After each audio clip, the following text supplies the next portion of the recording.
Matius 24 ayat 4-14.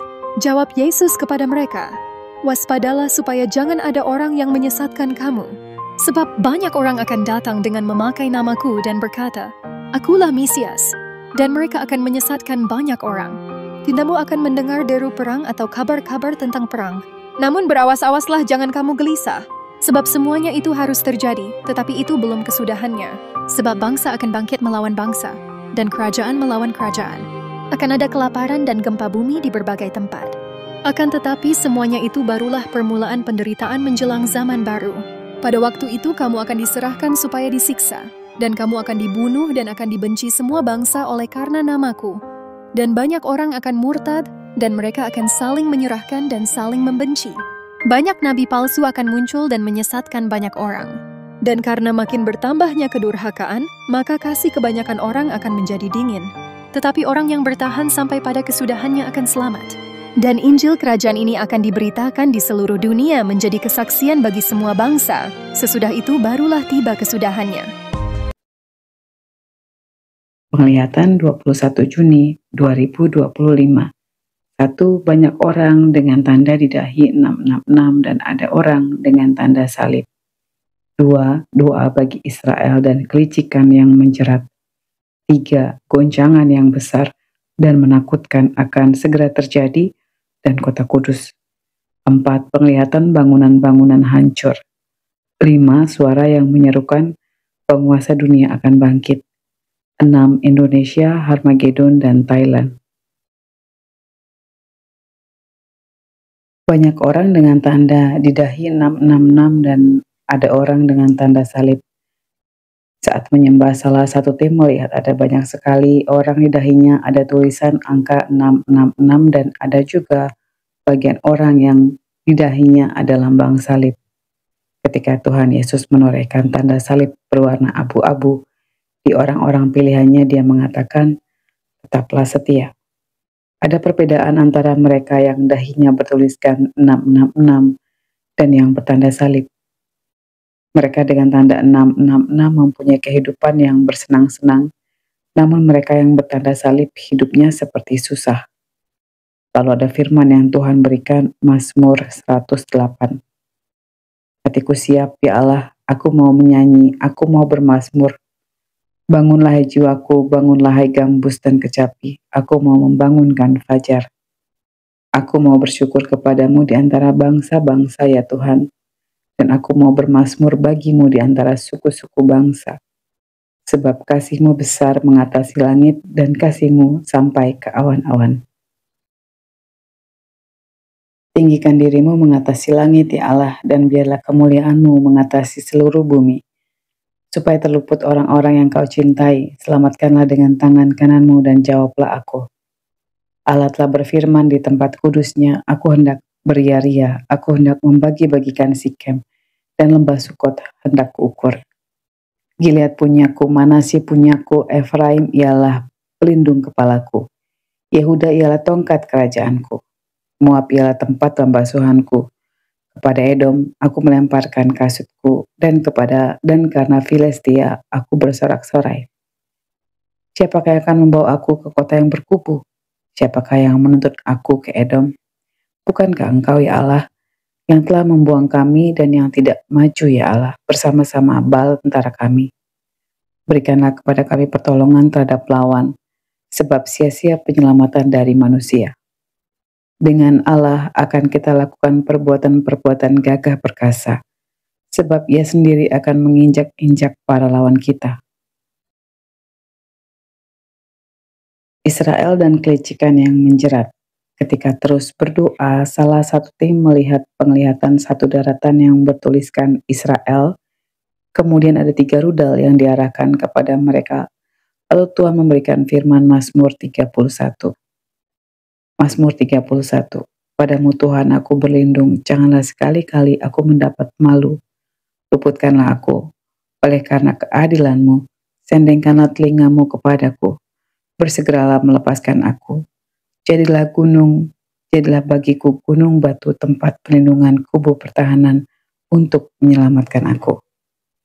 Sebab Engkau bukit batuku dan pertahananku, dan oleh karena nama-Mu, Engkau akan menuntun dan membimbing aku. Engkau akan mengeluarkan aku dari jaring yang dipasang orang terhadap aku. Sebab engkaulah tempat perlindunganku. Ke dalam tangan-Mu kuserahkan nyawaku. Engkau membebaskan aku ya Tuhan Allah yang setia.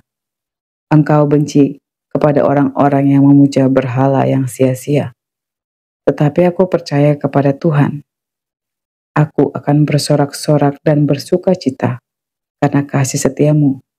Sebab engkau telah menilik sengsaraku, telah memperhatikan kesesakan jiwaku, dan tidak menyerahkan aku ke tangan musuh, tetapi menegakkan kakiku di tempat yang lapang. Kasihanilah aku ya Tuhan, sebab aku merasa sesak. Karena sakit hati mengidaplah mataku, merenalah jiwa dan tubuhku. Sebab hidupku habis dalam duka dan tahun-tahun umurku dalam keluh kesah. Kekuatanku merosot karena sengsaraku, dan tulang-tulangku menjadi lemah. Di hadapan semua lawanku aku tercela, menakutkan bagi tetangga-tetanggaku dan menjadi kekejutan bagi kenalan-kenalanku. Mereka yang melihat aku di jalan lari daripadaku. Aku telah hilang dari ingatan seperti orang mati, telah menjadi seperti barang yang pecah. Sebab aku mendengar banyak orang berbisik-bisik. Ada kegentaran dari segala pihak. Mereka bersama-sama bermufakat mencelakakan aku. Mereka bermaksud mencabut nyawaku. Tetapi aku, kepadamu aku percaya ya Tuhan. Aku berkata, Engkaulah Allahku. Masa hidupku ada dalam tangan-Mu. Lepaskanlah aku dari tangan musuh-musuhku dan orang-orang yang mengejar aku. Buatlah wajah-Mu bercahaya atas hamba-Mu. Selamatkanlah aku oleh kasih setia-Mu. Tuhan, janganlah membiarkan aku mendapat malu, sebab aku berseru kepadamu. Biarlah orang-orang fasik mendapat malu dan turun ke dunia orang mati dan bungkam. Biarlah bibir dusta menjadi keluh yang mencaci maki orang yang benar dengan kecongkakan dan penghinaan. Alangkah limpahnya kebaikan-Mu yang telah Kau simpan bagi orang yang takut akan Engkau, yang telah Kau lakukan bagi orang yang berlindung padamu di hadapan manusia. Engkau menyembunyikan mereka dalam naungan wajah-Mu terhadap persekongkolan orang-orang. Engkau melindungi mereka dalam pondok terhadap perbantahan lidah. Terpujilah Tuhan sebab kasih setia-Nya ditunjukkannya kepadaku dan ajaib pada waktu kesesakan. Aku menyangka dalam kebingunganku, aku telah terbuang dari hadapan mata-Mu. Tetapi sesungguhnya Engkau mendengarkan permohonanku ketika aku berteriak kepadamu minta tolong. Kasihanilah Tuhan, hai semua orang yang dikasihinya. Tuhan menjaga orang-orang yang setiawan, tetapi orang-orang yang berbuat congkak diganjarnya dengan tidak tanggung-tanggung. Kuatkanlah dan teguhkanlah hatimu, hai semua orang yang berharap kepada Tuhan. Setelah itu, tampak penglihatan ada dua orang bersorban. Di dada orang yang satu ada tulisan Irak, lalu pada orang lain di dadanya bertuliskan Iran. Kemudian tampak ada orang-orang pendoa yang berdiri melingkar. Dalam penglihatan ini, seruan mereka berubah menjadi seperti sangkakala yang menyerukan keselamatan dan pertolongan bagi Israel. Lalu Tuhan datang dalam jubah kerendahan hatinya. Lalu tampak penglihatan di awan di atas Israel dan terdengar suara dari timur. Kemudian tampak Tuhan dengan bala tentara surgawinya. Di sebelah kiri dan kanannya ada malaikat dengan tulisan Gabriel dan Mikael. Tapi mereka hanya memandang. Ketika pelihat bertanya dalam hatinya, Tuhan, kenapa hanya memandang? Tuhan menyatakan dalam hati pelihat bahwa Tuhan sedang menanti bangsa Israel berseru meminta pertolongan kepada nama Yesus. Setelah itu tampak penglihatan pemimpin Cina XJ sedang berkomat-kamit namun tidak dipahami dengan siapa dia berbicara. Lalu tampak dalam penglihatan salah satu pemimpin bangsa ini, PPS, dia sedang dalam kebimbangan seperti hendak mengambil keputusan dalam sebuah kesepakatan. Lalu tim berdoa digerakkan untuk mematahkan setiap kelicikan XJ yang menjerat bangsa-bangsa khususnya bangsa Indonesia dalam persepakatan yang merugikan. Goncangan yang besar dan menakutkan akan segera terjadi dan kota Kudus. Setelah itu salah satu tim mendengar suara satu goncangan yang besar dan menakutkan akan segera terjadi. Dalam penglihatan tampak tim doa berdiri di satu tempat, lalu ada satu peristiwa dan itu membuat kita semua kaget dan tidak menyangka. Lalu pelihat menyatakan serahkan kehidupan kita sepenuhnya kepada Tuhan. Tampak penglihatan kota kudus seperti emas murni datang di hadapan kita. Lalu ada suara yang mengatakan, inilah pintu gerbang kota kudus bagimu. Lalu pelihat menyatakan, sebut semua nama keluarga-keluarga dan saudara kita di dalam doa supaya jangan diusir oleh malaikat yang berjaga. Sebab dalam penglihatan ini keluarga besar kita pun berjalan menuju kota kudus Yerusalem baru, dan di pintu gerbang ada malaikat yang sedang berjaga. Namun ada pemandangan yang menyedihkan, karena dalam penglihatan ini ada seorang saudara sepupu dari pelihat yang berjalan, hendak masuk ke dalam pintu gerbang kota kudus, namun dihalau dengan kasar oleh malaikat penjaga. Saudara sepupu ini sudah meninggalkan kepercayaannya kepada Yesus menjadi kaum Kedar dan Nebayot. Penglihatan bangunan-bangunan hancur. Tampak penglihatan kepulauan Indonesia dengan tulisan merah dengan lautan menghitam pekat. Lalu terdengar suara gempa yang dahsyat, lalu tampak bangunan-bangunan yang hancur berantakan. Kemudian tim berdoa supaya dibangkitkan banyak gereja yang berdoa khususnya bagi ancaman megatrust dan setiap bencana. Ketika berdoa bagi bangsa ini, Tuhan memberikan firman, Efesus 6 ayat 18. Berdoalah setiap waktu di dalam roh dan berjaga-jagalah di dalam doamu itu dengan permohonan yang tak putus-putusnya untuk segala orang kudus. Suara yang menyerukan penguasa dunia akan bangkit. Setelah itu terdengar suara anak kecil, penguasa dunia akan bangkit, penguasa dunia akan bangkit. Lalu tampak penglihatan bentuk matahari, di dalamnya ada segitiga, dan di dalamnya itu ada mata satu. Setelah itu firman Tuhan diberikan kembali kepada tim doa Lukas 21 ayat 36.